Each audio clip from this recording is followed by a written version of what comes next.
Welcome to the Let It Bleed podcast, a place where you can hear the liquor-fueled ramblings of two narcissistic wizards who conjure the essence of inspirational people every week and bring it straight to you. And just how do you plan on doing that?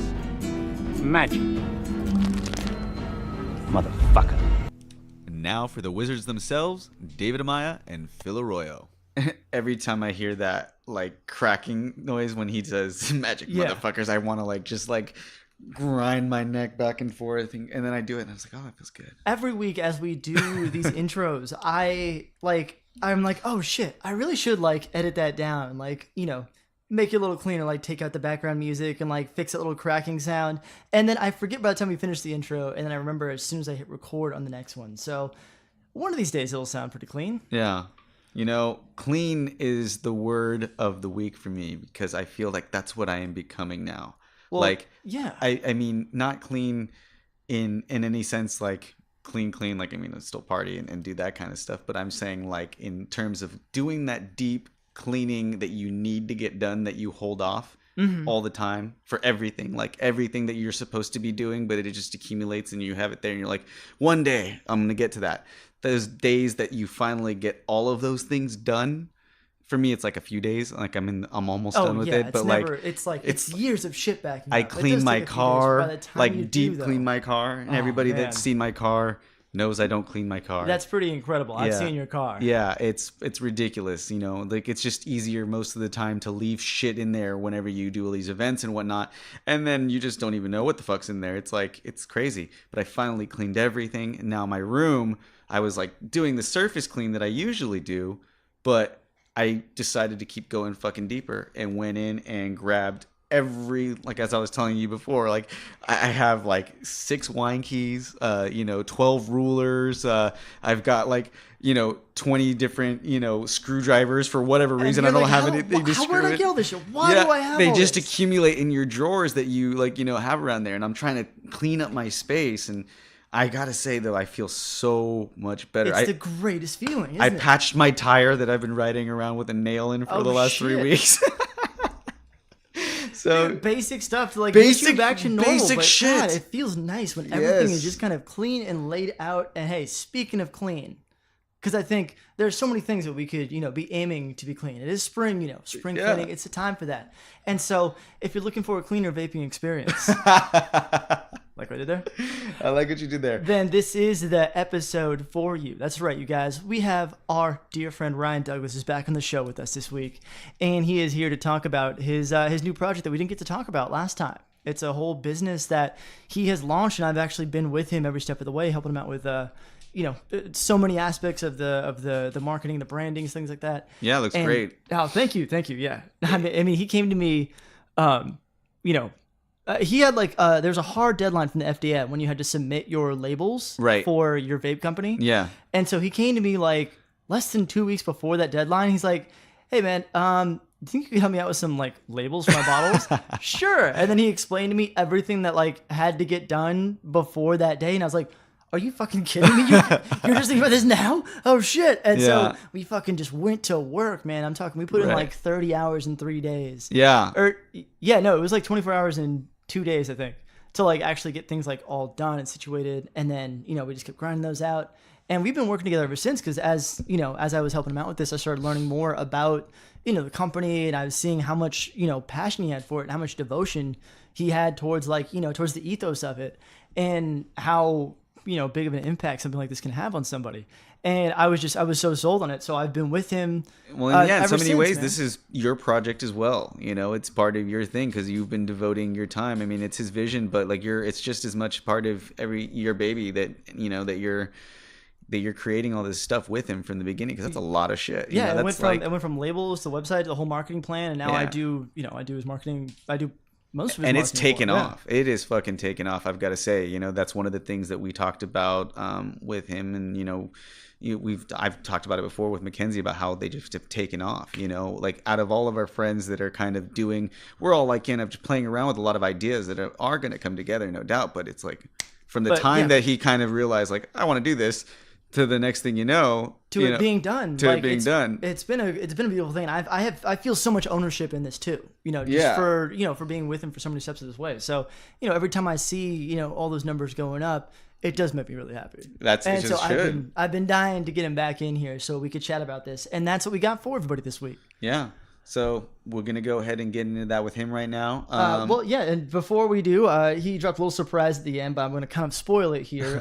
He actually did drop a promo code for everybody because we do, we would love for everybody to try it. And so, he dropped it down to pretty much cost. And so if you guys, do happen to go to essencevapor.com, you're shopping around, if you guys punch in Let It Bleed 25, that is going to get you 25% off of your order. And, he wanted to give something out to people so people can kind of get it and people can get just as, sold on the idea as I am. Right. So, yeah. No, I'm pumped. I'm excited for everybody to listen to this one. Sweet. Yeah, you guys get to, break your stigmas about certain things here and there and be educated on, what the difference is and how it's, we can't say legally that it's safe for you. It's been quite the challenge because but we can say that it's probably something that you want to check out. Well, yeah, I mean the FDA, there have been so many moves, especially lately, to really just really stomp down on this industry, and in a lot of ways rightfully so, because there was a lot of stuff that was going on that was not good, and so my hope is that eventually everybody does kind of follow suit on what he's doing, because this is, the most ethical way that I know of that it can get done. Sure. But, we'll leave that up right now for Ryan. What else we got going on, Phil? Well, I believe this weekend we have a little event called Art in the Park. We do. We have Art in the Park this Sunday at Peak Park in Buena Park. It's the 6-month anniversary.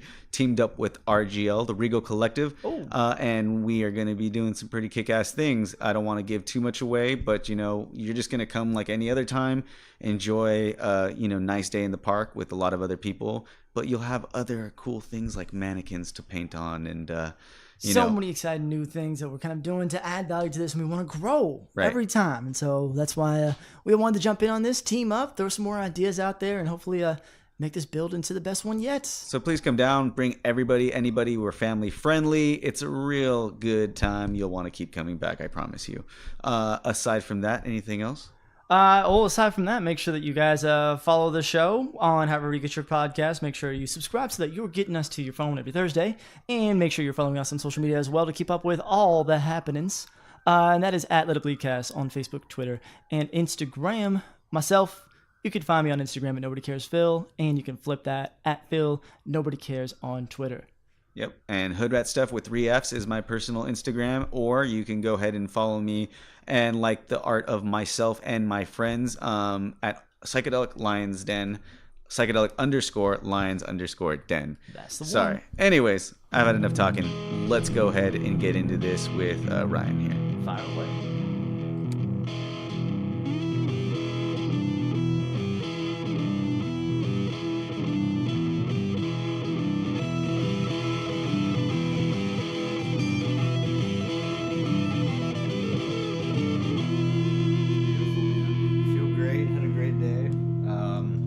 Closer to the mic for me? Yeah, for sure. Oh, we started already? Yeah. Oh, shit. Okay.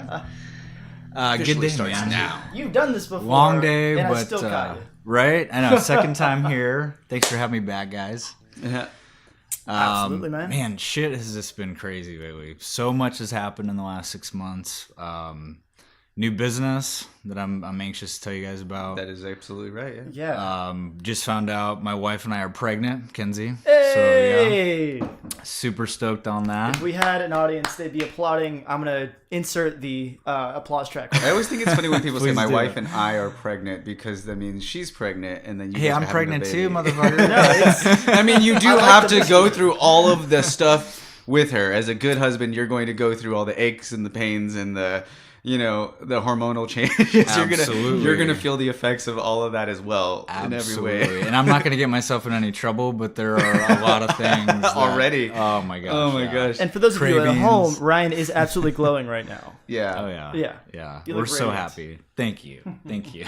I gotta say real quick before, this feels very unusually good. I have a coffee and a beer, and I'm going back and forth, double fisting. That's not an Irish coffee. This is No, something new. This is a regular coffee, and I've only had coffee twice in the past like few months because Jimmy bought one last week, and I bought this one today because it was coming here and I wanted to wake up a bit. But both times I burned my tongue to the point where I can't really taste anything. So Oh my gosh. that's probably why it doesn't taste as funky as it should. And yeah, I'm kind of Well, you can save some money and drink cheap coffee in the meantime, then, right? well, I just Cheap coffee and Yeah. good beer the other way around. well, this one thing Depends keeps on me which up, one you the other swallow one gets first. me relaxed. It's kind of There it's you that. go. It The goes yin and that the way. yang, Yeah, right? the yin and sure. the duality, the polarity, which is just what I've been going through and listening to all those teachings and coming up with that story and everything. See, it's all tied together, man. It's all tied together, man. Absolutely. But Just like coffee and Heineken. Just- it's that's all just- tied together. that's Your metaphor game is on point today. bro. Honestly, that's a good ad for both of these guys. Maybe I'll create a flyer for them. Sponsorship, man. There you go. We need some cross promotion going. We I need some think that income Phil's coming in. still trying to reel in Hurricanes for the sponsorship, but Dude, you're killing those hurricanes, aren't you? Oh yeah, I saw that case. we're when I probably walked in, I'm floating the like, company. Yeah. I don't. great. You guys' guts have to be like just rotting right now. You don't drink the hurricane? I had You it stay a away couple from it? times, but every time I've had them, I've like gotten extremely more fucked up than I do when I drink a lot of vodka. It's a different kind of buzz. Like, Yeah. I can sit there, you see me do it, like I'll just have a bottle of vodka, just drinking that like it's water all night, and Right. I'll get drunk, but I don't like feel as fucked up as I do after having like one and a half of those things. Like I'll be for sure swerving and have to like fall asleep on his couch down there, and then wake up with like a gnarly hangover. That story was brought to you by Hurricane. That story was brought by to you. Anheuser-Busch. The yeah. plug, for Yeah. sure. But anyways, so yeah, man, you last time we were on, it was both you and Ken's, and you were talking about we were talking about a lot about Puff the Magic Hats, and got a little bit into what you were really into at the time, which was environmental studies. And since then, you've definitely taken a little bit of that concept, it seems, and then geared it towards something else that you've become increasingly passionate about. And I would say that is I don't know if you want to introduce that or Absolutely. go for it. So what are you doing now? So I started this company September of last year, and basically we're producing organic e-liquids. September 2017. 17. Okay. Yeah. Mhm. Yeah, that's when we actually, filed the paperwork for the LLC. It's been, kind of a build up since then. We just got our second delivery of product.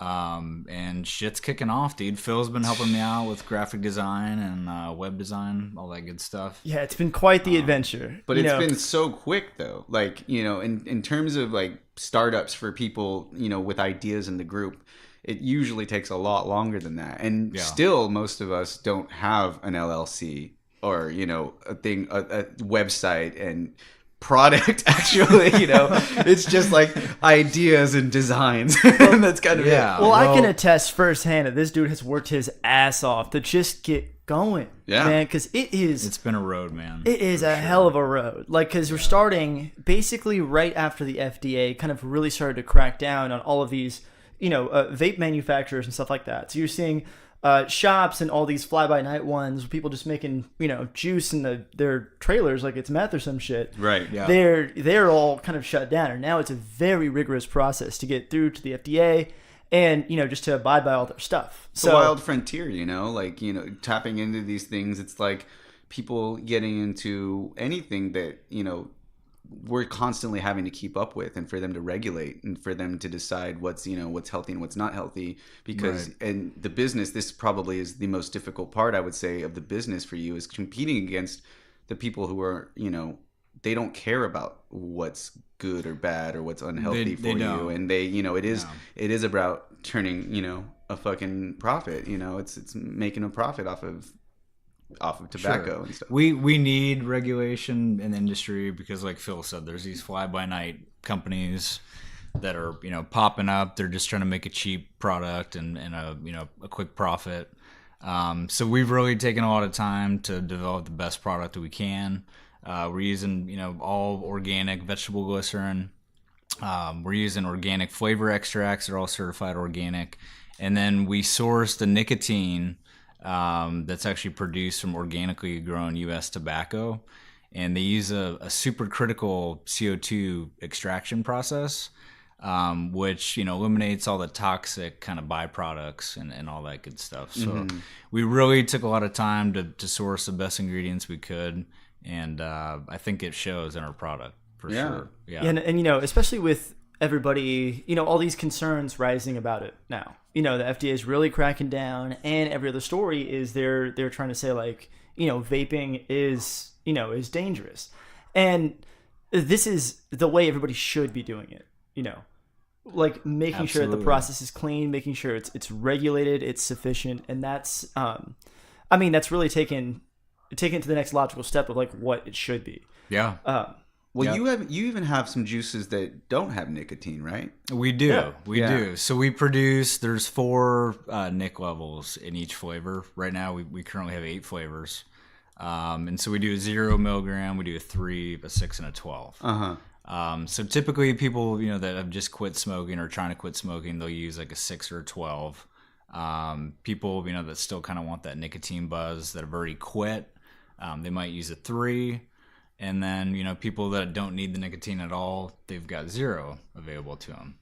So, and so that, I think, would you say that how much of an influence, because I know it has to be, why you even got into this in the first place was the fact that you wanted to quit cigarettes. I want to quit smoking. Yeah. And I've been smoke free for, about that 6 months now. Wow. Yeah. So that's a person who's true 100% backing their own product, because to give up cigarettes, I know it was hard for you. You tried for a little bit at a time here and there, and you couldn't really do it, and it's like it's a hard habit to kick, man. That's one of the things I'm super fortunate of all the things that I get addicted to, because I can get easily addicted to just about anything. I've luckily never really tried or gotten into cigarettes for some reason.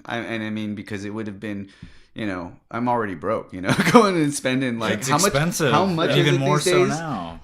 I don't even know what's a pack of cigarettes. I want to say they're like between like $7 and $10, depending on kind of where you are. So now with that though, would you say, obviously, because I don't know, because I don't smoke and I don't vape and I don't understand the world of it, would you say that people that vape are saving a lot of money in comparison to people who smoke cigarettes? I wouldn't say they are, no, especially if you're buying a good product. And I probably, if you looked at how many packs, well, not packs a day, but how many packs I would smoke in like a week, and then you compared the liquid, it's probably pretty comparable. Okay. But it's I can't say safer because of that lovely FDA. You legally cannot say it's safer now, even though it is unequivocally, yes. There's a lot of studies that have said that. We as a manufacturer can't state that it's a safer alternative, but I feel so much better. Smoking, I would have a cough. I always seem to have a lot of head congestion, sore throat, consistently. So you don't get any of that? I have none of that. Okay. Anymore. So, what the proof is kind of in the pudding. There you go. Well, all these studies came out and everything like that were comparing, the detriments of vaping to smoking cigarettes. And they were off by miles and miles. There was the margin between the level of danger in between the two. And I think that level has gone up as we've had more time to study vaping and stuff like that, and that's closed the gap a little bit.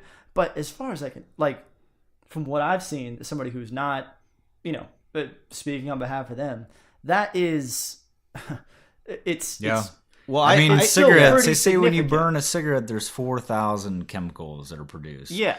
Not only what's in the cigarette, but when it's combusted, these are byproducts. Yeah, I vape weed pens, every now and then. I've had my fair share of them, gone through them. I just, like anything else, it's hard for me to really keep things and take care of my shit so they break or whatever. But it was a difference. It was you're right, the whole congestion part of it. The fact that you're not inhaling combustible smoke and chemicals from, especially with weed nowadays. And I still smoke it, but all of the stuff that's in it, from if you're not growing it or buying it homegrown from or organic weed from people that there's probably, it's just like buying groceries that or from Ralph's that aren't organic and stuff. You're just So I don't smoke weed anymore, but being a weed smoker yourself, do you notice a difference between smoking and vaporizing? Yeah,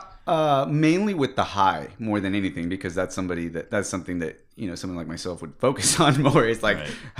how is this high for me? And I think that the factor of the smell, which I'm sure this definitely is obviously a huge positive side for people that vape with tobacco too, because you're not going to get the lingering smell. You're going to get fruity smells and stuff, but you're not going to get that lingering like, oh, that guy just went out for a smoke like smell Right. that's going to stay on you, and you're not going to have that bad breath or whatnot. Like it's the same thing with weed. Like you can take a pen to work and kind of just like do it real quick, and nobody's the wiser, and it's a cleaner high. I would say that it's not as long.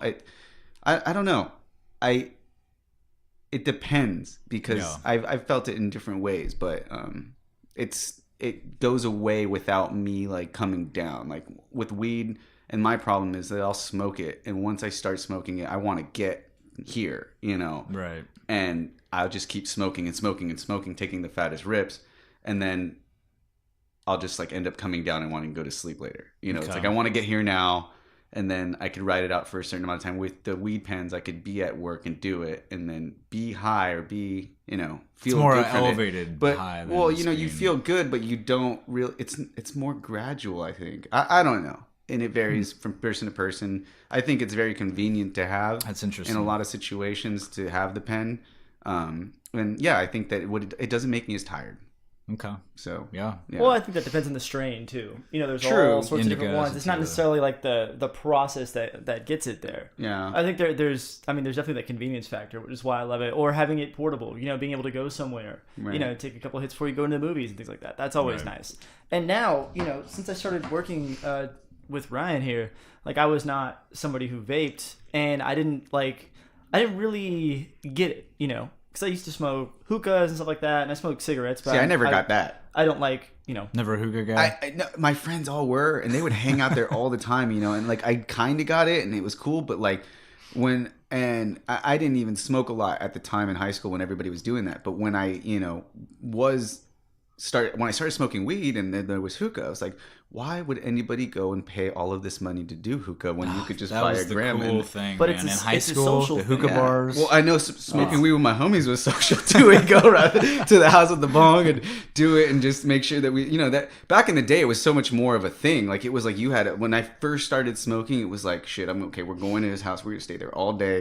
We're gonna be smoking, watching movies and stuff. Because it's like I couldn't. It was still in that stage where like I couldn't really like fucking function. I couldn't Yeah. like go out and function in society the way Yeah. that like we all do now. So Yeah. it was Yeah, like but taking shrooms. if you're not and trying to shit. get high though, you've got hookah bars. That was an option for a lot of people. Like that was the perfect thing to kind of go do between 18 and 21, and it becomes like a culture that's around it. It's Did not you ever as get much of high a- right, you from it, couldn't though? drink yet. Oh yeah, No. you can definitely like get a little buzz off of it, but that's not really the point. It's more of a social thing. Right. I know. I mean, I understand that it's a social thing. I just never understood it myself, because I'm like, sitting down was not my thing either. I Yeah. never liked chilling in a place. Like when I was younger, before I could go to bars, I was like, why would anybody want to go to a bar? Like Right. what? Like you could just sit down. It's like, let's go do something. I was like, that's the kind of fucking person I was. Oh yeah, because when I was about 18, 19, something like that, we started going to this place, and I ended up running it with some buddies of mine. And we were at that hookah bar. We pretty much lived there for like a year and a half. So you're just And like it my was- friends that like lived at the hookah bar. Yeah, no, literally, the like couches, I would sleep right? there. Just Then we'd kick get up back, and we'd like yeah, clean up from the yeah. night before. Then we'd set everything back up, and then the same people would come back the next night. And we'd be running coals, watching movies. I'd like DJ. You were a like, hookah it was just bum. all sorts It's of. a similar thing to fun shit. vaping. You had all the flavors. I remember that. Yeah. Now that, kind of bringing this up. It was like a cool thing because you'd order it up and then they would like come out and like do this like little fire thing from what the place that I was at least, because there's different ones. There's like the indoor ones, and then there was like the ones that I'd go to. I forget what it was called, but in Garden Grove, and it was like outdoors, and they would like do this like little. It's kind of that narrows it sanctimonious, down to right? like 49 Yeah. places. Yeah, right. Yeah. Seriously. Yeah. Well, the craziest one I ever went to was in Denver, Colorado. When I was like right out of high school, I went on a road trip, went out to Denver with to visit my family, and they took us to this one where like they were just like it was lit like a fucking club, dude. Like they like got up and started dancing and shit, and like they would like they were playing the same like 5 songs over and over again, some top 40 like club shit. everybody was, it was so happy for them, and it was just like a different world. Yeah, that's kind of what I know hookah bars to be. Like, there's always like just music bumping, people are dancing and shit like that. Then you go back, you kick But it like, with your do they friends, do you like a smoke. Where were group these dance? fucking hookah bars Okay, when I was because that's what happened, and I was like, what? Like, it wasn't like people like dancing like a club. It was like everybody got up and sang along to the songs, and like they were like. Are you talking about like the It kind of seemed like a Bollywood like they movie really- where okay, like yeah, people yeah. are like, you're like, Yeah. except they were all American people, and it was like hip hop, and it was like people. It looked like it was staged. Oh, see, we had like it was like the hookah bar that we used to do. It was owned by he was a guy from Lebanon. Okay. And there's he had a partner over there, and so there was like those influences there as well. He's fucking I love that guy more than anything. He was like a mentor to me for like getting actually into art direction and graphic design and all that stuff. Oh, cool. But so there's like a lot of that around too, and so we would just go from like, God, I wish I could remember the name of the song, but like, we all knew the dances because like, What him year was and it? his friends would come in. It was like 2009. Okay. And so we would all I go don't- I and couldn't we'd tell you. like we'd know those dances, and then we'd like go into the Cupid Shuffle after that, and then like we'd all just like be making shit up. Like there was like Seriously. rituals and fun shit like that we would do like all the time, and it was the same like 200 people that would like come in and out like week to week, and so it's just a good hang for like. This is all blowing of my our friends at mind the time. because the hookah bars that I went to were never like that. Oh No, man, no, it was like Well, you were you'd South sit County, down. huh? I guess it's not there till Well, you make it. Huntington Beach. We used to go Main Street. There was a hookah bar. I don't know. If it's Oh, still there. that shit was Probably not, whack, but- dude. You Yeah. remember that one? No, the one that we were at was you guys know where Harbor House is, right? Yeah, Off Sunset. so right across the street from there. Okay. Okay. Yeah, there's like a little See, marina there. I would just go straight to Harbor House and just stay there and eat all night. That's what I would do. Oh yeah, no, Fuck the hookah. we'd run across the street to Harbor House, or we'd text one of the servers to like our order to like bring it over to us and shit like that. And Yeah. we get food at like 4 a.m. as we're like playing, Super Smash Brothers on the Nintendo 64 on like a projector against the wall. Right. Love it. It would Love just it. we'd go all night, man. There was just an argument too that we had, and this is just to get way more off into tangents. But like I saw this thing that somebody posted about the video games and GoldenEye and whatnot, and everybody throws up Smash Brothers, and like I was like, I'm like the one person that never got into Smash Brothers. I think that was like right after my time of like when I was in video games, because I don't play video games that often. Well, Smash Brothers is still a huge thing. It still is, right? Yeah. Yeah. But for me, it wasn't the ideal fighting game. Like I liked Tekken 3 and like games that were more like even Mortal Kombat and stuff where like Smash Brothers was just too like jerky, like what Street the fuck? Fighter. Super fast play, Yeah. What super the fast paced. fuck You just could get happened? 4 people in it too. Right. That was kind of the interesting thing. And since then, like all the mechanics have evolved, and so it's pretty robust and like very intense. It's got all these tournaments going on all over the place. Give me Mario Kart. By the way, Dude. you Oh, were here supposed we to have go. a fucking guys' night where we all go over there and play the Switch, Let's do it, man. so I Let's could do it. dominate in I've got- old school Super I've got ours. Nintendo. I'm Mario just Kart. telling you right now. There's no chance you're gonna dominate, me, Dude, bro, but this is you something can that just doesn't talk. go away. This doesn't go away, bro. This is something that You is guys just realize that- we could settle this right now? I say as I point to my Switch with Mario Kart in it. Well, we need, but we need This is the new version, though. This is a Yeah. little different. I'm talking OG. the Mario Super Kart. Nintendo Mario Right. Kart. Yeah. Oh, okay, yeah. That So with they the battle re-released mode. the system. It's like a lot smaller now, but they re-released it, and you can play all Oh, the okay. same. I thought you just games. said it came out on the Switch. Oh, I thought We were it talking was. about, I like- didn't know what you got. I don't keep Oh, up that's with like the. a Super This Nintendo is a re-release of classic. the Super Nintendo. Okay, Oh, Nintendo's got a God. billion different things coming out. So what you got was the re-release of Nintendo or Right. Super Nintendo? So it's like this big, Okay. like 6x6, Uh-huh. and it's preloaded with all the games that you'd ever want to play. Right. All your favorites as a kid. They're on Yeah. there. So yeah, dude, we'll do it. I saw I'd my love to do that. buddy Eddie. He like posted something that he just found. He had like a Super Nintendo laying around with like 3 of the best games. He had Mortal Kombat, the Ninja Turtles game, and fucking Mario Kart. And I was like, what? Like, how have you not been playing that this whole fucking time? But anyways, yeah, we're gonna do that. Yeah, We're gonna have that back at your house. We So need to do that. you got into it, starting up the company, and how did you come up with the name? I like the name. I think it's really fucking dope. You can go ahead and introduce it. But Yeah, Essence Vapor, and it's actually kind of a funny story the way that started. My mom has always been a huge influence on me. she's amazing. She is amazing. She's She an blew my amazing human mind being. talking to her at your wedding, by the way. I won't talk too much about what she does, but she's basically an image consultant, and she's got this incredible technology that she developed, and it has always been a huge influence in my life. And her business is called Illuminescence. Okay. That's what she named it, 30, 40 years ago when she started this. So, Essence Vapor came up with that influence. And also because, you know, we've created an organic line that basically takes, you know, nature's essence and distills it. It's, you know, organic flavors and, you know, the most simple ingredients, and it's, you know, nature's essence distilled. So the fit was perfect.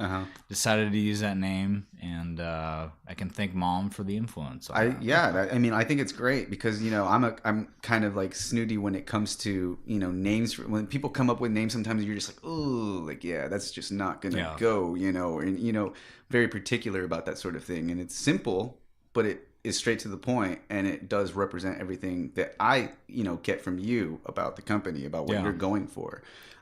And when I do think about it, you know, I love when you post your stuff and I see, you know, I get the total tropical like vibe because you, I mean, you're from Hawaii, you live in Hawaii, you know. Yeah. So I spent a few years, and we talked about this on the last podcast. Check it out right away behind you, though. I mean, if that is not like shit. a clear, that's like one of those little winks. And by the way, you need to let me borrow that GoPro so I could get those turtle videos, those turtle videos from Hawaii still. but go on. I still owe you those. For sure. Yeah. Totally lost my train of thought. Right. Well, you know, that's the graphic that I put up on the screen intentionally as a segue for you to start talking about the Hawaiian influence you know, into. So, you know, growing up in Kauai, which is the Garden Isle in Hawaii, super, you know, just hippy dippy culture there. I was a young kid, like 8, 9 years old. Spent about 4 or 5 years there, and we grew up on a farm. My mom was able to rent this house when we moved over there that was on a farm, and they grew like macadamia nuts and ginger and all these different things. And from that moment on, I just really felt a strong connection to the natural world. How could you not? That place is honestly paradise. It's incredible. The feeling when you get over there is just overwhelming. You just feel a connection to the earth. Well, it was overwhelming for me in a different way. Remember how I was kind of like freaking out? I think I've never been to a place that was like that had that much humidity, and so when I like got down on the ground, and it was also probably because I was drinking all those whiskeys on the plane, but you know, coming down, I got off, and like there was just a certain like I started kind of freaking out. Like I was like out of breath, and I was like, "What is going on?" Like I was just freaking out. Like I thought I was gonna like have a heart attack or a panic attack or something. It was it was like going into a different realm. The atmosphere was absolutely different, and it was because it was quite clean. It was heavy. Yeah, it's very intense. But as soon as we got to a beach and I touched the water, it was just like washed away, and it was just like, whoa, this is fucking paradise. Like this, you look out and it's just, you know, you hear and you see all these stories, and this was the first time I'd gone, you know, I never gone to Hawaii. You can, like, you know, to us over here, like Laguna's like the top of the line beach you know you're gonna get, and so, even in Hawaii, like if you go to like I think it's Oahu, you know, it's kind of a lot more like Laguna than it is Kauai. You know, Kauai is something that's truly, you know, unique. Right. It's a very authentic Hawaii experience. If you're going to go to an island, I think Kauai is the one to go to. I'm so grateful that is where we went, because, you know, the fact that it's not like a city. There's not a city in the whole place. Like there's like towns, you know, but they're not like, it's not like a city. There's no skyscrapers over there. You know, it's like, well, the whole island, it's 60,000 people. Right. So I mean, you compare that to like LA, where you've got, you know, millions of people in one area. Yeah, it's a huge difference. But that was just, you know, always such a huge influence to me. And, you know, Mackenzie and I were very careful about the products we consume. We're label readers, you know, we buy all organic products when we can. I mean, from food to our shampoos, you know, we really try to do that. You guys have been very conscious and about that. Yeah, and it's a multifaceted, you know, thing. It's not just because we want to be careful about the products that we consume, but it also has to do with the environmental impacts, you know, because when they're producing products that have chemicals in them, there's environmental degradation, you know, that goes along with that. You know, there's problems with water pollution, air pollution, you know, all these different things. So creating an organic product and, you know, sourcing ingredients that are produced naturally, you know, we're also helping to reduce that environmental footprint. Well, I saw something that you posted, or you commented on somebody else's Facebook post about something recently, in response to them, being frustrated with something in the current political state. And what you said was protest with your dollars, which is something that most people just don't do, like it's so true. It's like, don't buy shit that's, Right. it's, I'm so glad and you I'm brought guilty that of up. it, Yeah. like Yeah. I kind of buy, anything and everything, because it's Especially- convenient and yeah. because it's, it is hard, but it doesn't mean that we don't need those constant reminders, those Right. because that is a way that you can be absolutely effective, Absolutely. by promoting good products, especially by Yeah. like really like focusing and making like buying cool products a thing. Like, I mean, we all have One like, thing I've noticed since we started working on this is I've really gotten away, a very, detailed look at the landscape of what, a lot of vape companies and like the industry offers in general. And there's really not a lot. There's hardly any focus on, on the environment and on the impact of your body. I mean, I get why. It's like, oh, okay, all this cheap shit, they just slap a pair of tits on it and that sells. Right. But, that's why I'm so proud to work with, what you're doing here, because I've seen you put in all that work to make sure that it's, as clean as it can be. Yeah. And, also it's backed by a legit, environmentalist mindset that's just been instilled in you since a child, man. I appreciate that, Phil. It's been a long road for sure. Even though it's only been 6 months since we got started, it has been very difficult. Price point is one of those issues because organic ingredients cost more, of course. Yeah. And you've got all these people that are producing liquids for pennies on the dollar. Yeah. So that's a challenge. It's for sure. difficult to But- break into a market like that. Not to mention that, vaping is considered a tobacco product now. Right. And so all of your traditional advertising channels are, cut off from you. Yeah. You legally can't, buy commercials, or you can't promote on Facebook. You can't do Google ads. You can't see that I'm anything. so out of the loop with that, because I really didn't even notice that until somebody brought it up to me recently. They said, oh yeah, they don't have commercials or billboards up for smoking and stuff anymore, No, you can't. Right. It's illegal now. So launching a new a new product, Has that a new brand affected? is Has that even affected it in any way though? Affected what? The industry, the tobacco industry. Like, I mean, I'm sure it has. Well, I'm and sure the it's tobacco industry is probably the biggest lobbyist for getting vaping to be lumped in there's there, that because side of it too, yeah. vaping is taking away their customer base. Right. People are It's a realizing huge that threat. tobacco Absolutely. is such a huge thing, and if you've got this other option, that's way Yeah, having rules against traditional tobacco like cigarettes, advertising. I understand that for sure. Public health and whatnot. But when you have a very viable tobacco cessation method like vaping, this is helping millions of people quit smoking, and it's saving lives. There's no question about that. And you hinder that, you impede that industry. That's frustrating. That's very frustrating, because you have the ability to save lives, and you're hindering the growth of this industry that's doing that. Mm-hmm. So that's something that's been a challenge. I mean, it's for just like the sure. opioid industry, lobbying against medical marijuana. It's like, oh, there's a way safer, healthy alternative, but we've put all this into, Right. We've made such a profit off death, and we're spending. You guys are spending all of your health on our short-term profits. Like, that's their business model. So of course they're gonna fight tooth and nail against that shit. And Yeah. It's so sad, because you got to wonder, if those people that are in the medical, in the field and the pharmaceutical fields of, you always hear obviously like it being so tight knit, or like, this conspiracy, or not even a conspiracy, but it's apparent what's going on, but how much of that is part of like their daily agenda, or do they really just not care or think about it, as far as what they're doing, what they're putting out there? Is it because it's just already been in place and they're just doing that, and at one point in time they thought, well, this is the fastest way to get people to be pain free if they're hurting, or is it there's really people Right. sitting at this fucking big round table and thinking, okay, we're gonna keep them fucking doped up and we're gonna keep them drugged up and taking all their money? Either way, it's still fucking freaky and scary to think about that, because it's like, yeah, it's become very apparent now that, they don't want something else. Well, I think it's an opportunist thing. There's so many elements at play that factor into this giant clusterfuck that we're calling healthcare in this country. And part of it is that, it's big pharma, which is something separate from doctors and hospitals. It's people who make the drugs. They're the ones who are lobbying Congress and keeping, because I don't know if you guys know this, but advertising, pharmaceuticals is illegal in pretty much every other first world country.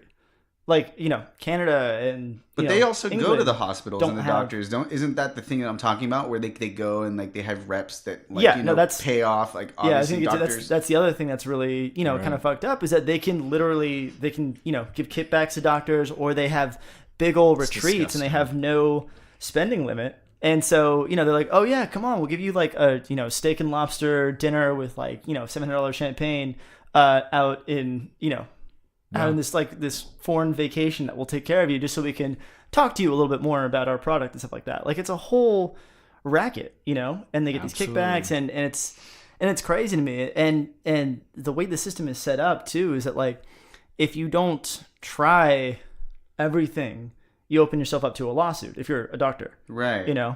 And so they're actually disincentivized from not prescribing as much shit as they can to people, and they're getting better about it. Like, things are going, kind of in a more positive direction as people are, everybody is starting to understand really, how detrimental all these things are. But it's still, it's also, I would imagine it's a money thing though, right? Because to actually go for a doctor to remain like, for a doctor to really, really care and go about it in I guess you could say, a holistic way, or a more, healthy way to kind of go the long route to heal these people, or to take care of these people, to kind of cure the disease rather than treat the symptom. It would cost a lot more money, and they're just kind of like, well, fuck, I got to see this patient after this, and this patient after this, and this patient after this. It's like kind of just, okay, easier to just say, okay, hey, go and fucking take this and get out of here. Leave me alone. And fix the cause of the problem, not just treat the symptoms. Yeah, I mean, and I think that goes across, like, with so many other things other than just, like, medicine and health, but... Well, because healthcare is so expensive in this country, too, people don't go for preventative doctor visits. They don't go for checkups and things like that. People only go when they are critical. And when all of these, all this funding for, medical care gets slashed, and, people are getting burnt out, and it's fucking... Because these hospitals are all for profit, Right. And they're all trying to make a buck. And so they're bringing in completely inexperienced, new grads, and, forcing out old ones, and just overloading people. So doctors only get 5 minutes to spend with the patient a day. Incentivize moving a bunch of patients through. It's a business that the hospital administrators are kind of doing, and they take this kind of McDonald's mentality where it's like, okay, no, let's make it all really uncomfortable and shitty, and just trying to get as many people in here as possible. Well, not just that. I mean, the advancements in, the medical field, or the health world, is like so rapid that, we're discovering new things all the time. And so for these doctors who go to work every single day, who already did all the schooling and all of that stuff, then, for them to stay up to date as they should, to stay current with new discoveries or new things that are working, I mean, it's hard to decipher as to whether they're ignoring it and giving out, the drugs that, like I said, just treat the symptom instead of curing the disease. Well, you have to recertify every 2 or 3 years or something like that. Right. You have to go and take more classes and take more schooling, to repass your doctor license. But even the thing as a whole, though, because it's still, even for the people that are giving them the tests, like, okay, well, how are they staying up to date with all of this stuff that, I'm learning? Like, for instance, I'll give a personal example. Every time I've gone to the doctor in the past few years, and you've heard me complain over a lot, probably even on this show, about my stomach feeling like shit, like gut problems and everything else like that. And I go in there thinking, I think that it could be all of these things. And every single time that I would go, they would just, listen and say, oh, well, yeah, you have gastritis, blah, blah, blah. Here, take omeprazole, take this. And so, you do it, and then it goes away for a little bit. But then you even know that that's not really taking care of the bigger issue. You kind of know. And so what you do is you study. And what I did is I would go in every day to work, and I just happened to get these emails on like health. And so I kind of narrowed it down on my own by watching all of these stupid presentations, which a lot of them are, designed to try to sell you a new product, a new probiotic supplement or something like that. But I mean, what you do is you eventually narrow it down from all of the things that all of these doctors and all of these studies, what they have in common with each other. And you start to find the differences, and you narrow it down to what might work, and you try these different things. And so I had basically had to help myself way more than what those doctors could help me with, And here I am. Yeah, I got my health insurance, but I'm never, taking advantage of it because, like you said, even just to go, I still have to pay a copay for them to literally tell me, here, just go take this. It's a racket. And yeah, exactly. Yeah. And, when it's like, really, why am I paying all this money when I just switched up to just changing my lifestyle? Like, it should be so much more easy for them to say, well, yeah, let's give you this thing on how to take care of yourself. Right. And you would hope it's shifting that direction for sure. Well, I think it is. I think as people are starting to understand, like, okay, as an American, you have to take healthcare into your own hands. You can't rely on the system to take care of you because it's been shown time and time again that it's not going to. That's it's just important. Fucking not going to be there. Either, if you have anything, you're going to lose it because it costs an insane amount of money just to fucking go get a checkup. Right. And it's fucked up. Well, we're the only country very with these frustrating. Well, that's important. Well, I wouldn't say we're the only country. Some countries don't have any sort of healthcare whatsoever. I mean, we spend the most money per capita on healthcare in this country, and we're ranked almost last in the developing nation as far as the quality of healthcare. Of life. It's really good if you have a lot of money already and you want the absolute best surgeons in the world and stuff like that. But for everybody else, it's a really fucked up system. Right. And it's kind of been like this since the end of World War II. Like, it's not like it's always been like this. Things shifted during that time period. And, they put, they started in, like, that's when they started instituting, like, health insurance. And health insurance started going through work programs and things like that. And when those two things got embedded with each other, that's when, they started having these, like, heightened costs because they knew it would be offset by insurance. But that differential kept growing and growing, and now it's insane. And now you need insurance because, I mean, let me tell you, man, this correspondence, it's crazy though. Like an IV does not cost like $200 to produce, but that's how much they're going to charge you for it, and it costs like $1 to produce. So it's not like that's a markup right there. Yeah, everything's like a fucking 6,000% markup, and they do it that way because they assume that insurance is going to cover pretty much all of it, and then you get pretty much the actual cost actually on your bill once those deductions are taken into consideration. But then the industry got greedy, and I mean, who could have imagined that? And it's just been widening and widening ever since there. And we've reached this critical mass where so many people can't really do anything about it, and copays are just getting more and more out of control. It's a shame, and it's a shame that we can't count on our elected officials to do more about things like that, or undo like the first actual step towards the right thing. Well, this is why that's come up in 30 years. This is why though it is all the more important to promote as much as we can taking it into your own hands and doing exactly what I said that I did.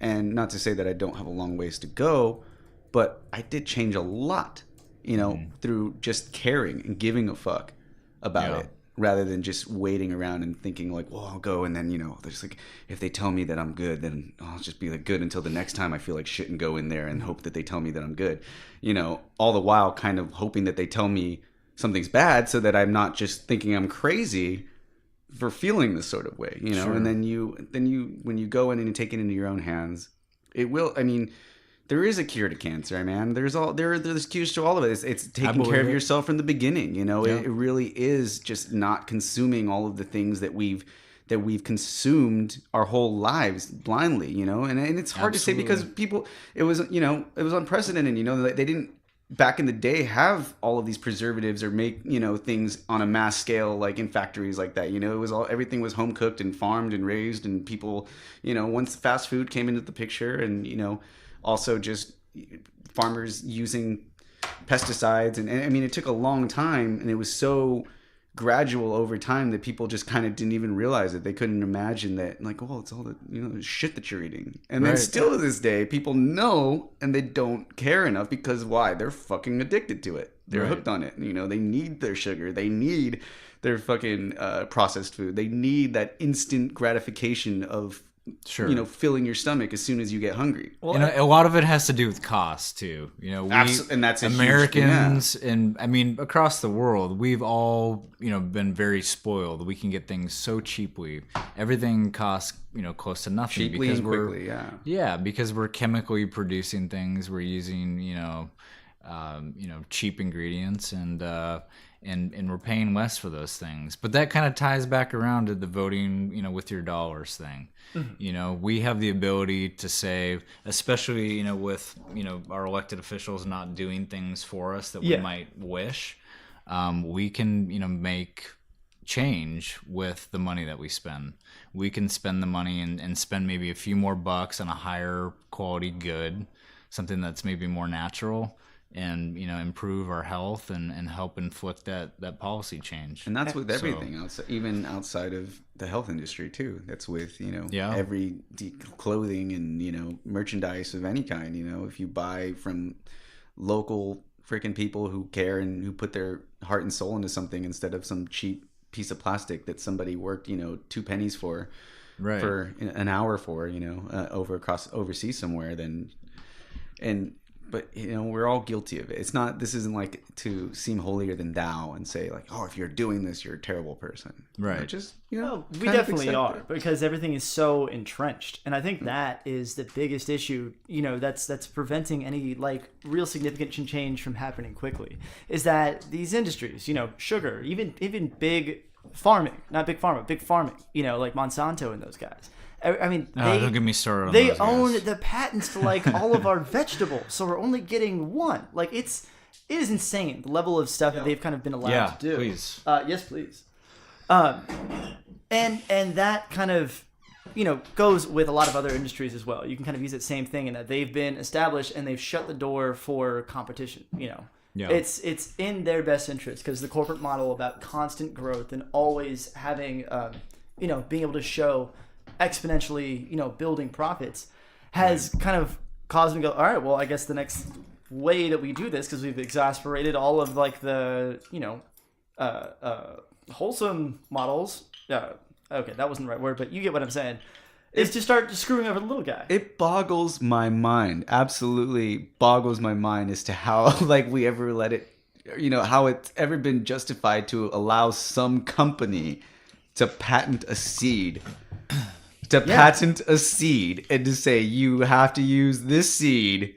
When Well, did two that- reasons: when did that corporate start? influence, lobbying, and Yeah. money. Was that Nixon or was that like the Reagan era? Well, what are you talking about specifically? Like when Monsanto that patenting was the like seeds and allowed to happen, because Well- we've got antitrust laws in this country that are not enforced one fucking bit. We have 6 media companies that make everything. Laws And not we have- enforced?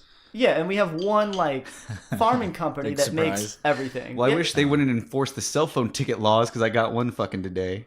oh, Oh shit. yeah, no, that's how they make revenue. Yeah, That's let's- the other side of that Yeah, shit. let's make money off you for the man who doesn't have any money. Yeah. Well, you got to remember, Monsanto has been a huge conglomerate. A chemical company is how they got started. They weren't in agriculture when they first started out. They created Agent Orange back in, I think it was the 50s or the early 60s. They developed that. Yeah, that would have been early 60s is when we deployed it in. So maybe it was Vietnam. in the 50s they developed it, but in the 60s we deployed it in Vietnam and just destroyed fucking. Destroyed people, the environment there. We destroyed everything like It's- forever. yeah. It just salted the earth. And then they said, "Oh, hey, we can kill tons of people with our chemical. Why don't we get into agriculture and produce food?" Yep. Right? Yeah. So And so Nixon was like, okay, and here we are, the very predictable result of all these fucking bad decisions of these greedy. We need a corporate Pootie pieces of Tang. shit. We need a Pootie Tang to come over here and fight against Electrocorp. Oh man, we do need a Pootie Tang. Pootie Tang needs to come and just whip his belt on all these motherfucking Monsanto dudes because what a touch. we do need that. Absolutely. I just think about that movie or what was the other one? Black Dynamite. Oh, Where they yeah. they obviously play on that, all of the how they, systematically go into, the poor black neighborhoods and feed them. Well, that's kind of what I was hoping Barack Obama was going to do. I thought he was going to be our blaxploitation president with fucking catchphrases and like, I'm gonna veto this shit, suck. He did that more than anybody else did. So I mean, he was definitely we could be Sarate, but fuck, I want to go watch Pootie Tang. Well, how about a cheers to the new baby? Yeah, you know what? Yeah. Cheers to the new baby. I think that's. So have you guys decided on David yet?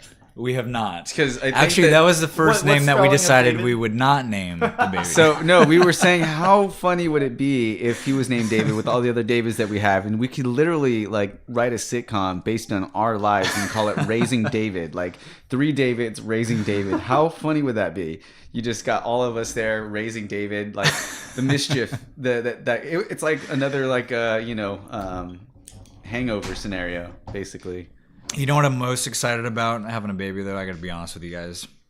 Is toys. I get to relive my childhood. I get to buy all the toys that I used to love. Well, you got to go. Yeah, you got to go Legos. find them first because they don't exist anymore. Oh, sure they Oh, do. Toys R Us just Oh. went down. Yeah, man. Well, you gotta fucking. Keep I mean, going. I say this. You can go to Sears. I Oh, say wait, this shit, they're gone repeatedly too now. that the Oh. kids of our generation, and it's a fact. Like I'll say this is a fact because of technology and because of the fact that kids are way more interested in a cell phone at the age of 4 than they are an action figure. We grew up in the heyday of like the best action figures. Right.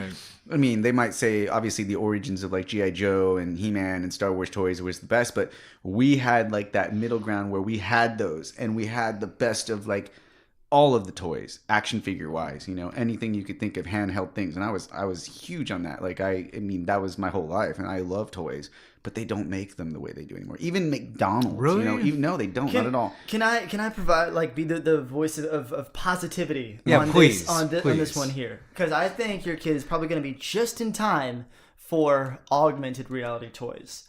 So kids aren't going to. But that's not the same inside thing as what playing he's video talking games about, anymore. though. Because it's not a physical like piece of plastic. It's I'm going down to with be. it. I'm down with it, but what he's saying is going back, right, and playing. Reliving your childhood. You're getting to play with the toys. Oh, I was Right. trying to kind of that point because I mean that the Yeah. essence of that is like these kids never go outside anymore. I'm like, oh man. But then no. I'm gonna be jealous that They're these right kids there. got better toys than I did when I was a kid. I'm like, what the fuck?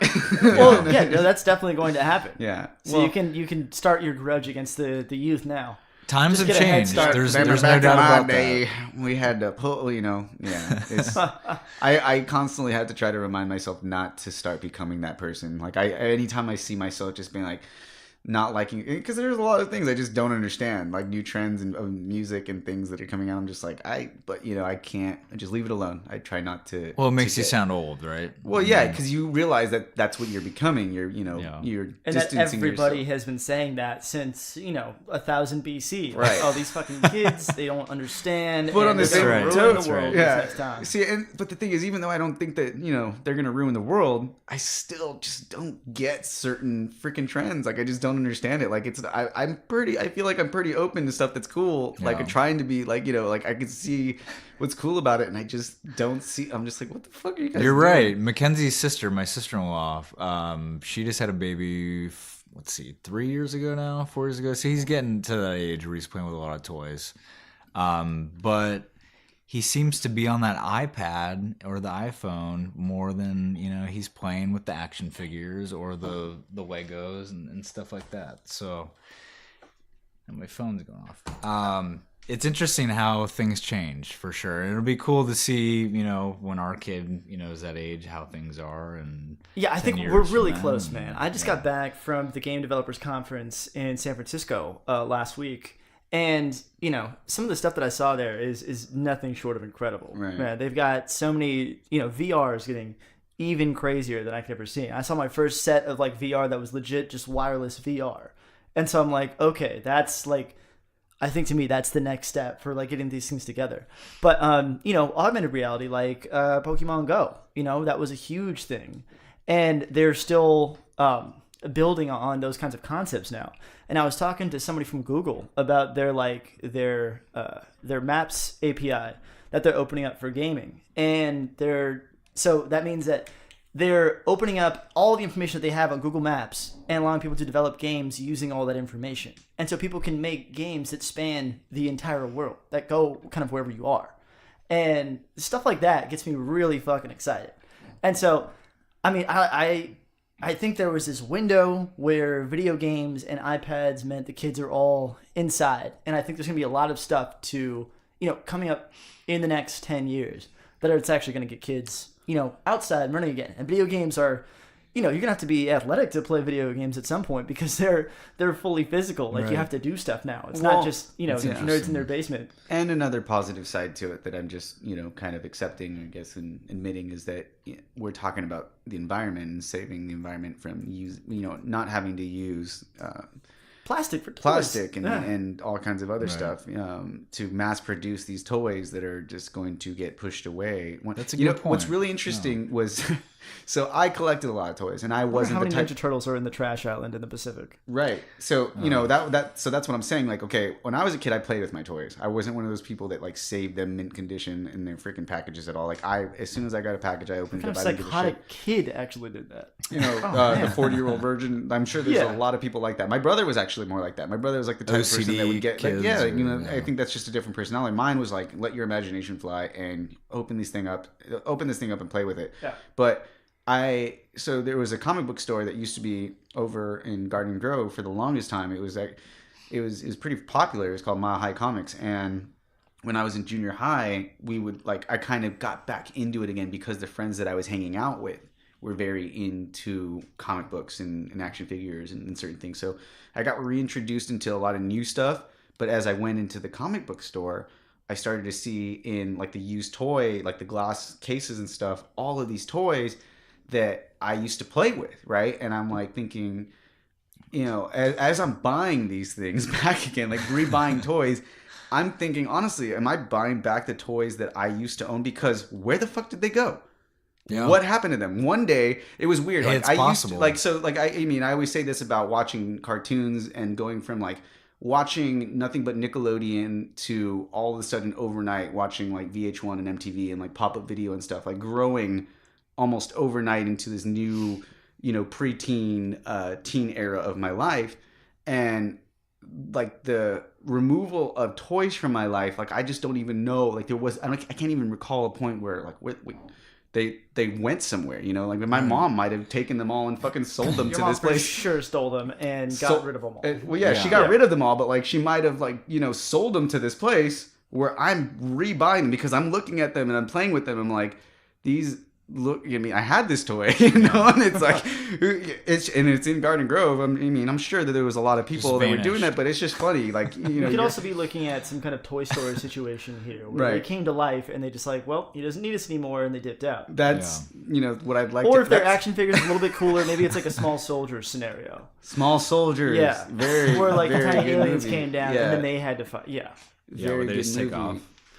Did you guys see they were doing a crowdfunding thing for Toys R Us, where the company started this crowdfunding campaign? That's just I heard about it on Talk Radio the other day, and they were saying that the CEO, the president of the company, started this crowdfunding campaign and said that if you donated enough money to save Toys R Us, that you would get there was some sort of a party they were going to throw, and you'd get a plaque with your name on it that said that you saved Toys R Us. Yeah, but then So- there's no way of sustaining for the low that. price Yeah. of $800 million. Yeah, shit, dude, you that's can a deal, bail out right? Toys R Us, because Toys R Us is too big to fail. Frankly, like Jeffrey the Giraffe.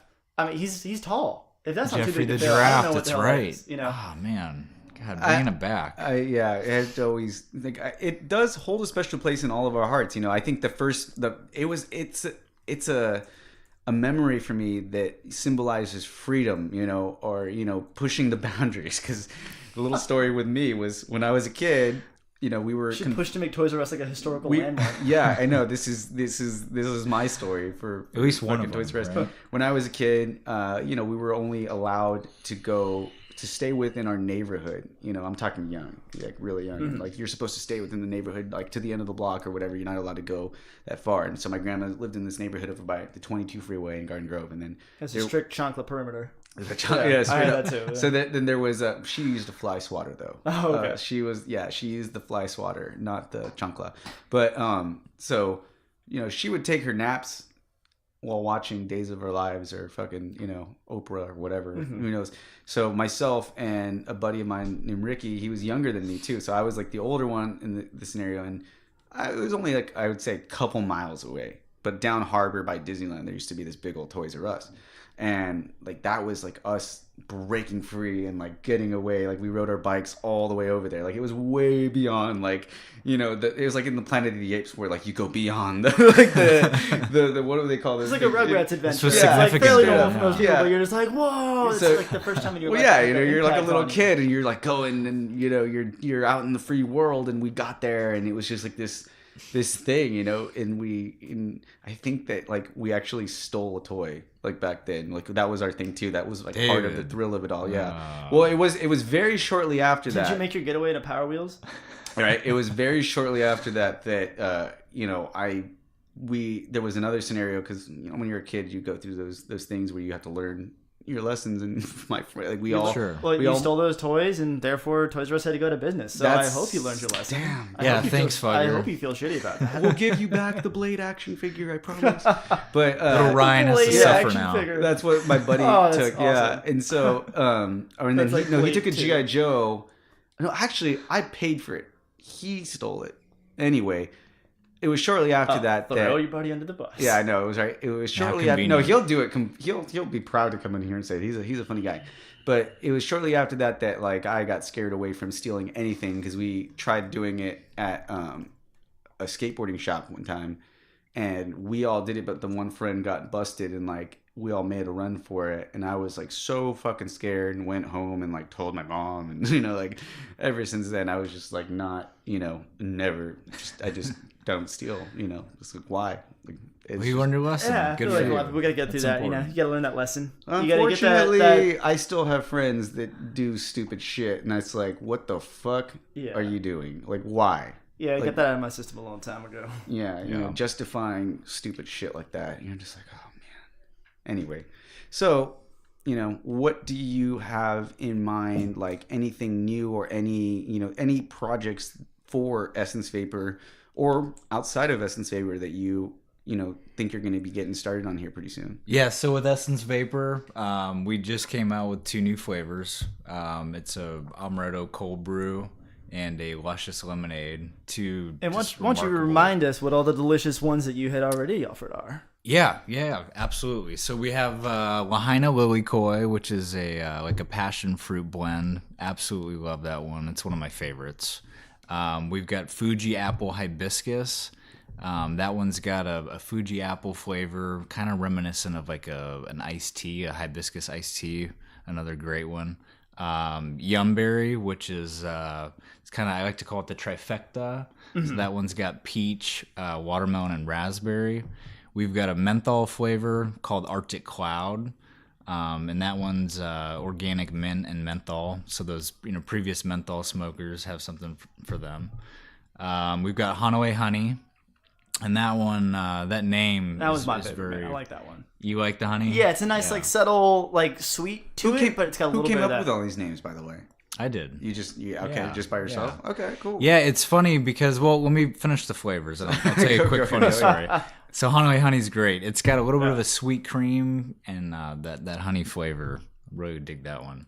The Amaretto cold brew, like I said, we just came out with. The Luscious Lemonade. And the Luscious Lemonade is one of my new faves. It's got like a tart, lemonade flavor with some strawberry and passion fruit in it. And then we've got chocolate covered strawberries. And that one's another good one. Real good creamy flavor. So yeah, with Hanoi Honey, that one was named after Hanoi Bay, which is in Kauai. I remember And that I place. spent many a days on the beach in Hanoi. Yeah. And just a really special place to me. So I remember trying to came up paddle with- out there and getting smashed because I'm not a surfer by any means, but we were on. Remember that's Yeah. where we were on the Yeah. river, right? And then paddled out and just That was a little bit past Hanoi. That's called the Lumahai. Okay, That's so- another one of our favorite, where the river jetty comes out right there. was Honolulu where we were most of the time. Then that small beach that we were at, or That's called a Nini. So that's Nini, okay. that's just south South. of Hanoi. Okay. So Hanoi is right in between those two beaches you just Got it. mentioned. yeah. And And that's another thing that's weird because to me, thinking about it, I feel like that's north because of the orientation where we are here on the West Coast. Right. You know, that was the weirdest fucking thing is going over there and be like, no, we're going south right now. Or we're going north when you're like, what? Like, you know, you're just used to being on. It's weird for sure. It's And totally you really, disorienting. you can't get to kind of the northwest side of Kauai because that's where the Nepali coast is. Right. So you can drive, you can't go all the way around the island. You can Yeah. drive all the way north to like Hanalei and Lumahai there. Basically where those trailheads are, where Right. that waterfall. That I really mentioned to makes you. it so strange. Like, it makes it like a fantasy land. Like, there's like a border that you can't go to. And you're like, what lies on the other side? Dude, you know? and it's so epic up there. That's actually where they filmed Jurassic Park. Yeah. Is in that, you know, they got all that footage up the Nepali coast because it just looks so prehistoric. Yeah, I've seen. And actually, I've got a story for that one because I've been to Kauai once, and the coolest, like, I got to do one of the coolest things in my life there is that they do ATV tours through that like closed off area where they filmed Jurassic Park. Yeah. And it was amazing, man. Like, I so fell in love there because I'm riding an ATV like through the jungle and it feels so cool. And then like it'll just start raining for like a minute, Rainbows. and then it'll stop, and there's just rainbows everywhere. It's the most beautiful scene I've ever seen. Just tromping through it like in these. I had in no these idea. things. I had It was no idea. Cool as hell. I had no idea that's where it was filmed. As we were driving by, literally, I saw that because you could see it. There's multiple places Yeah, on right the before island, Princeville, but right yeah. before you get to the banana stand or whatever, like that ranch that you see where that's where Dr. Grant's like. They do move in herds, you know, like that one right Yeah, there. And where so all I the was, real big trees are. yeah, the big old like valley plain thing. So as we passed by it, I looked at it and I'm thinking like that looks like fucking Jurassic Park. And then you didn't know, like that's Jurassic Park. I'm like, holy shit! I was just like, this is the coolest fucking thing, It's fucking epic there, dude. man. I want to go back so bad. I know. And we want to move there. Yeah. That's like our dream is to move back to Kauai.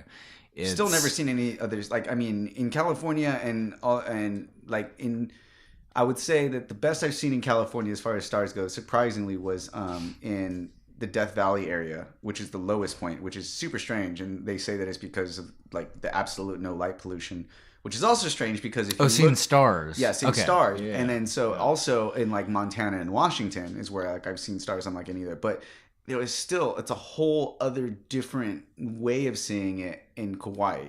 Like it was just like I couldn't even explain. It looked like you were in a fake mystical land, you know? It's so It's a special place, man. It's hard to put into words what you feel when you're there. You know, there's just something about it. It just instills that. shit is scary a as fuck at connection. nighttime when you're. Remember when we were at the fucking? I had a kick out of playing. I did my little social experiment with the whole crew at the house. I started scaring the shit out of everybody.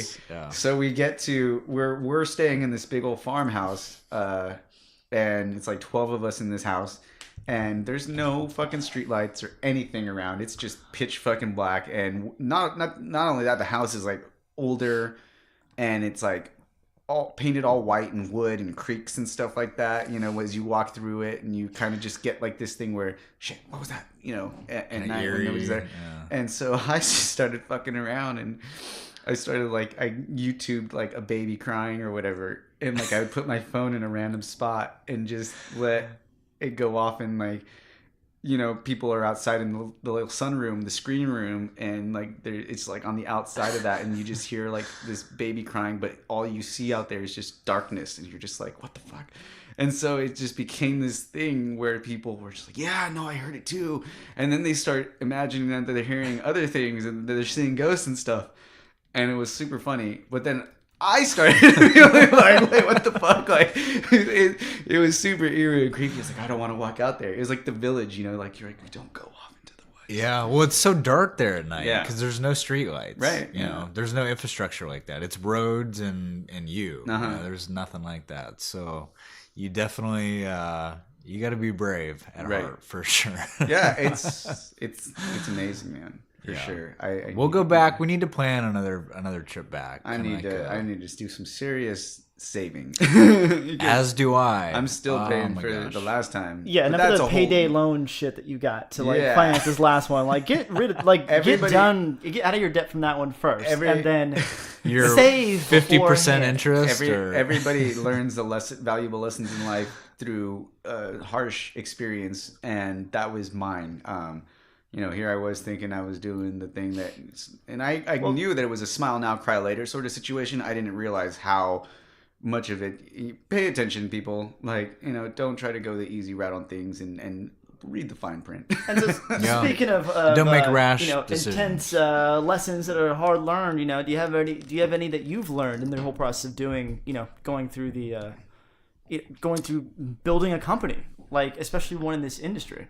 I definitely have. I learned that you can't, if you don't know something, it's probably best to just take a fake step like you back do. and say, hey, Yeah. I'll let you know. I have to look into it or something like Make that. sure you do Instead your of- research. Just proceed cautiously. Sure, yeah, and just make sure that you are good with what you're gonna tell people, because it's Gotta have all your important. ducks in a row before you. Absolutely. And before I've you jump never into- been, that's kind of been the challenge, because I've never been like a businessman.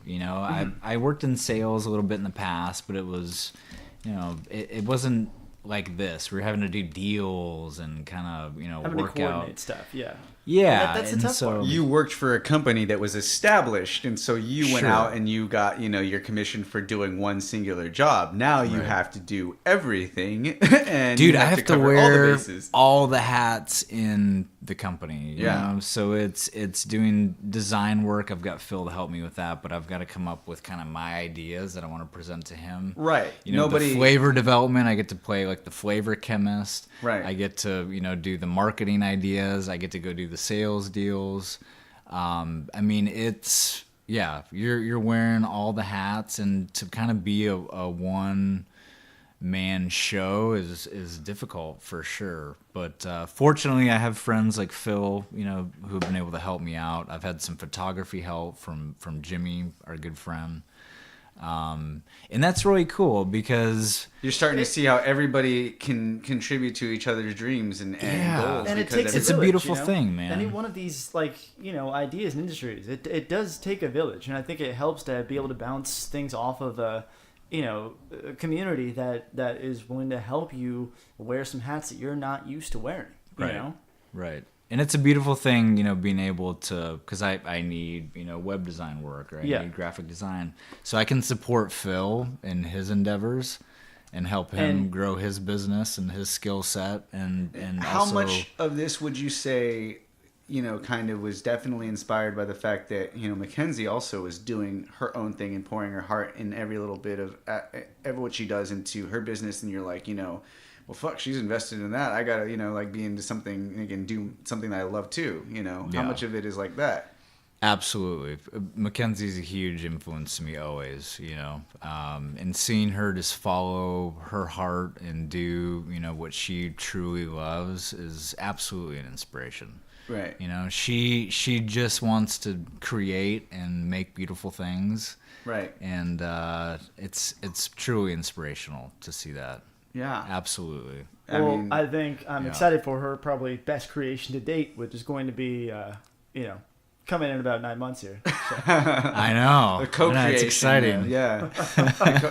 and again, the picture is just like super on point with it. You're just like, boom. Dude, Phil's on point. I need to turn Yeah, my around and look graphics. at the I wish this was a screen here visual more. show. The Kevin because people Spacey could, basement really- TV is on point right now.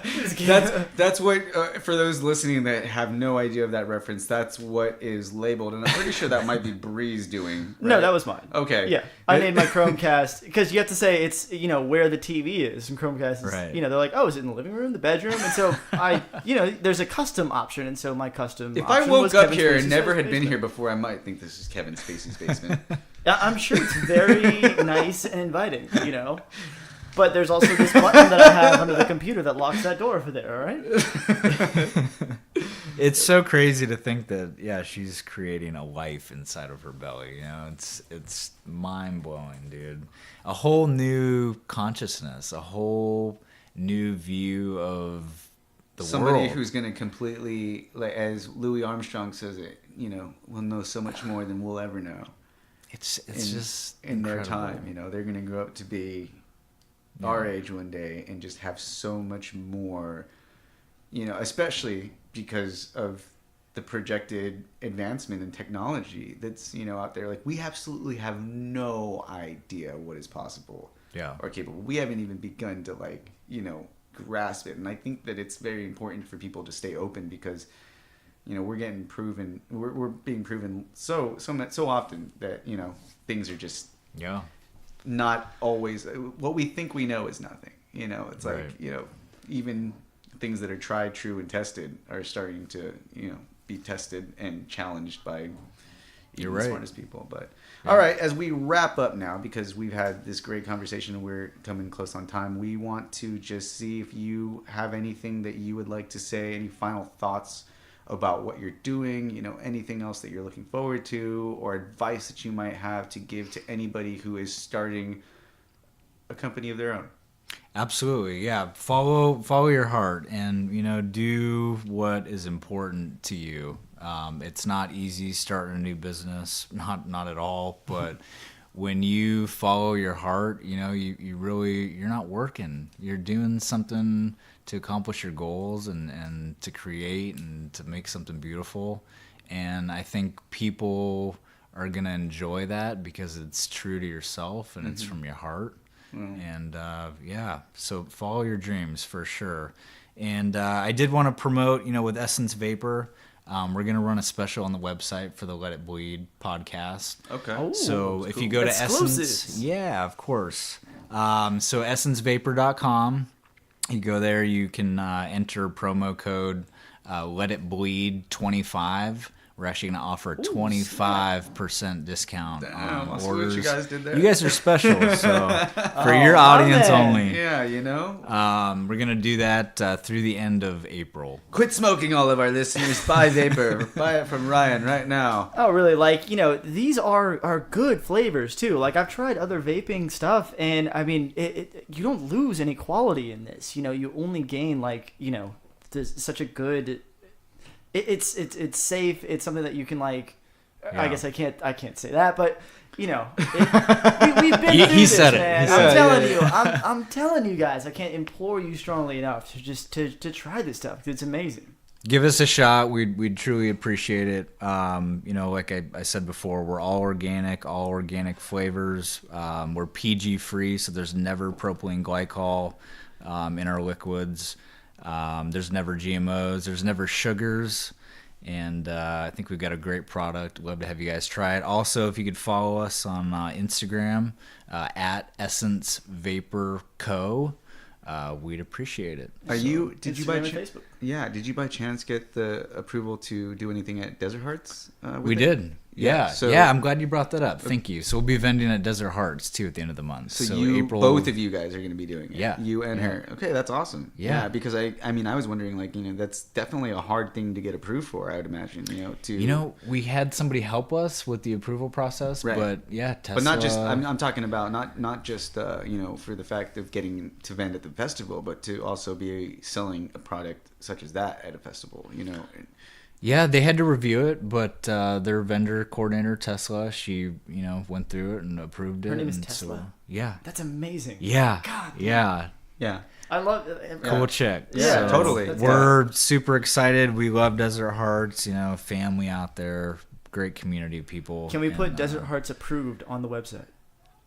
That's Because I a can't good think of question. a more Desert Heartsy vibe fucking vape company than this one right here. It's so uniquely you, and therefore it's so perfectly tailored to, kind of a Vaping for the audience. festival people now. I mean, We should ask her. I'm not a Yeah. cigarette smoker or a vapor, but I mean, it would be one of those things that would seem to me as though it makes the most sense to just get a vape and take it with you, so that you've not run out of cigarettes without any, Right. with having to ask for some Just because you ran liquid. out of them. Because once Yeah. you're there, you can't just leave and go fucking buy some cigarettes down the Yeah. street. You're like deep in there, and so a vape with the proper amount of liquid would seem like the best option to Yeah. go You bring with. the bottle with you. Like, I dare you to fucking finish a whole bottle in a weekend. Right. You know. Yeah. See, you festival Not- people not get like with that. the program. Get on that vape shit. You know what I'm saying? But anyways, so we love you. Thank you for coming on. Phil, what else do you have to say about everything and anything? Oh, well, I'd like to promote my client, Essence Vapor. I think they do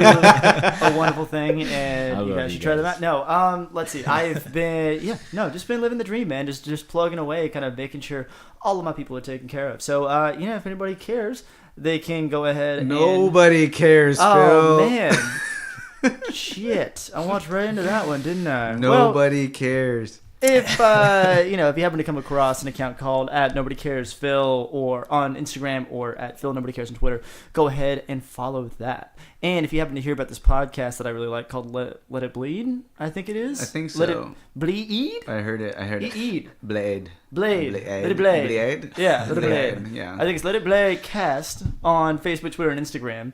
And I think if you subscribe to them on iTunes or Stitcher or Google Play or any of those good things, your life will, undeniably be better in every way. I got yelled at though, so about from Erica because she went on SoundCloud apparently because my link still goes to that, and for the people that might just naturally go to SoundCloud to upload it, you will find that we're on there, but none of the new content. So you're not going to find this. Oh no, episode it's or just the anything old else. stuff It's where just the things old stalled stuff. out. Yeah, no, do not go to SoundCloud. Yeah. It does not push there. Yeah, go to any podcast app that you have other than Spotify because we're working on that. But everything else, Oh, I go need to there.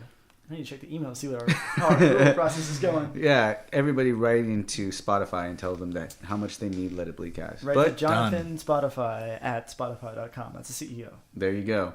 And so you could always follow me at HoodRatStuff with 3 F's for my personal account on Instagram. Facebook is David Amaya. Also, follow my art account, Psychedelic Lions Den. That's psychedelic_lions_den. Oh, and what do we got coming up this weekend? Well, this weekend, shit. nothing, but the next weekend. Motherfucker, this comes out next week. You know what? You're so... This is the problem. Get the schedule down, man. The continuity is not as good. You gotta play along, man. Yeah, so It's anyways. this Sunday. So by the time this show airs, this God damn it. following Sunday, is going to be the 6-month anniversary for Art in the Park. Literally an idea that just came to me with it's just more like, why aren't we doing this? This is so easy to do. We all came together and we've been coming together in the park and just creating alongside each other and growing and getting new people to come out and contribute to this thing. It's quite amazing. And we're teaming up with RGL Collective, Regal Collective, which Phil is also a member of. And so they will, I've got all the plugs today, man. Yeah. Art in the Park, we're super excited because, we picked up a bunch, our cool hook for this one is that we picked up a bunch of mannequins from our boy Doggo. Shout out to Doggo. Mm-hmm. And, we're going to be decorating those, painting those up. We've got a few set aside, but it's going to be Very kind of a cool, unique experience as we build up our own version of all those stone men that are Yeah. guarding that Japanese or Chinese emperor that, they buried and shit like that. So it's gonna be please, dope. come out whether you think you are artistic or not. And if you don't, then you just haven't tried, because I'm telling you it from a personal, testimony that you have it in you. It's just about coming out and letting it loose. And the idea of Art in the Park is to come out and work alongside other artists doing whatever it is that you want to do. And if you don't have anywhere to start, we will provide for you all of the things you need. If you need a canvas, paints, art, stuff, whatever, we will find something for you to do. Even if you just want to color in something that's already, created for you to color in. It's just about getting out, feeling some rays, meeting new people, and creating alongside each other and just vibing, because that's what it is. It's going to be a great time. That's So, a beautiful sentiment. yeah. Oh yeah, we'll be there. Yeah, For I'm, sure. I'm excited for it. But yeah, that's where you can find us for that. Also, the Copper Door in Santa Ana next Wednesday night, the big draw. I'll be back there live painting alongside a few of our artist friends that we've had on the show, Patrick Pasquale and a few other friends, as well as you'll see Star Fox DJing and quite a bit of musicians. So come out to that. And yeah, thank you very much, all of you, for tuning in. Ryan, we love you, and we can't wait to celebrate with David the Fifth once he is born, and we can go to Vegas and David the do our Fifth. thing.